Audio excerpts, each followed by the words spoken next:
आप MRI scan के बारे जानते ही होंगे। और क्या आपको पता है एमआरआई स्कैन काम कैसे करता है? आइए देखते हैं इस वीडियो में। चलिए शुरू करते हैं। दोस्तों, एमआरआई की full form magnetic resonance imaging होता है, जिसे हिंदी में चुंबकीय अनुनाद इमेजिंग कहते हैं। एमआरआई स्कैन का इस्तेमाल शरीर के हर हिस्से की जांच के लिए किया जाता है, जैसे कि रीढ़ की हड्डी में किसी समस्या का होना, ब्रेन में ट्यूमर का या कैंसर का होना, हड्डियों से जुड़ी किसी चोट और हड्डियों से जुड़ी हुई कई समस्याओं के लिए डॉक्टर्स एमआरआई स्कैन की एडवाइस देते हैं। दोस्तों, अब बात करते हैं इसके खर्चे के बारे में, क्योंकि बहुत से लोग इसके खर्चे को लेकर काफी परेशान रहते हैं। दोस्तों, इसका सही खर्च तो आपको हॉस्पिटल्स में जाकर पता चलेगा, लेकिन हाँ, गवर्नमेंट हॉस्पिटल्स में ये प्राइवेट हॉस्पिटल्स के मुकाबले काफी सस्ता हो जाता है और इसका खर्च आपके स्कैन के ऊपर भी डिपेंड करता है। अगर आपको सिर्फ बॉडी के एक ही पार्ट का स्कैन करवाना है तो ये कम रेट में हो जाता है, लेकिन अगर आपको पूरा बॉडी का एमआरआई स्कैन करवाना है तो इसका खर्चा थोड़ा ज्यादा हो जाएगा। लेकिन अगर बात करें एक एवरेज प्राइस की, तो 2500 से 25,000 तक का खर्चा आ सकता है और कई मामले में तो उसका खर्चा 25,000 से भी ऊपर चला जाता है।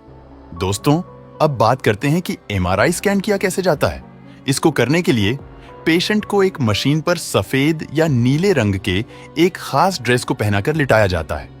यहां अच्छे से ध्यान दिया जाता है कि पेशेंट के जिस हिस्से का एमआरआई स्कैन होने वाला है उसको उसी डायरेक्शन के हिसाब से लिटाया जाए।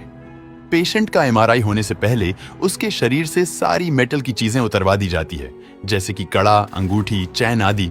और अगर पेशेंट के शरीर का पहले कोई ऑपरेशन हुआ है और उसमें रॉड डली हुई है या किसी प्रकार की धातु का इस्तेमाल हुआ है, तो इसकी जानकारी उसे एमआरआई स्कैन से पहले देनी चाहिए, क्योंकि स्कैन के समय ये आपके लिए काफी खतरनाक साबित हो सकता है।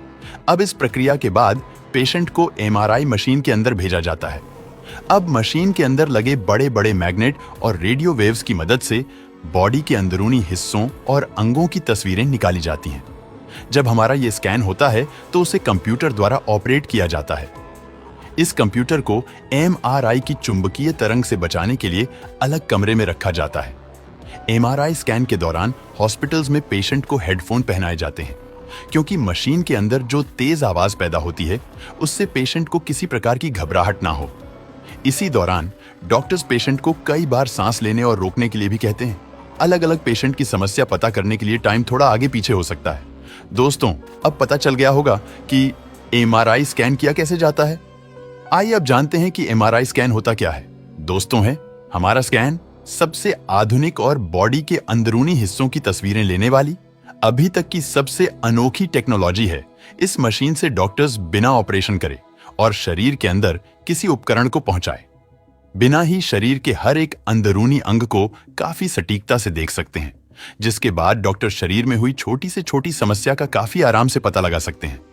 इसी के साथ है हमारा स्कैन बीमारी के इलाज में भी मदद करता है, क्योंकि इससे यह भी पता चल जाता है कि शरीर में इलाज का असर हो रहा है या नहीं, और पेशेंट को जिस बीमारी की दवा दी जा रही है वो दवा उस बीमारी पर कितने अच्छे से असर कर रही है। दोस्तों, अब हम आपको बताते हैं कि इसे करवाते समय कौन सी सावधानियां बरतनी चाहिए। एमआरआई स्कैन करवाने से पहले अगर आप स्वस्थ महसूस नहीं कर रहे हैं तो यह भी आपको अपने डॉक्टर को बताना चाहिए।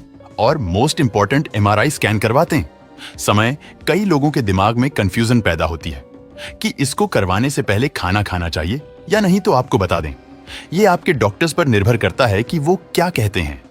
कई केसेस में डॉक्टर्स टेस्ट से 4 घंटे पहले कुछ भी खाने की सलाह नहीं देते, और कई केसेस में डॉक्टर्स एमआरआई स्कैन से पहले ज्यादा पानी पीने की सलाह देते हैं।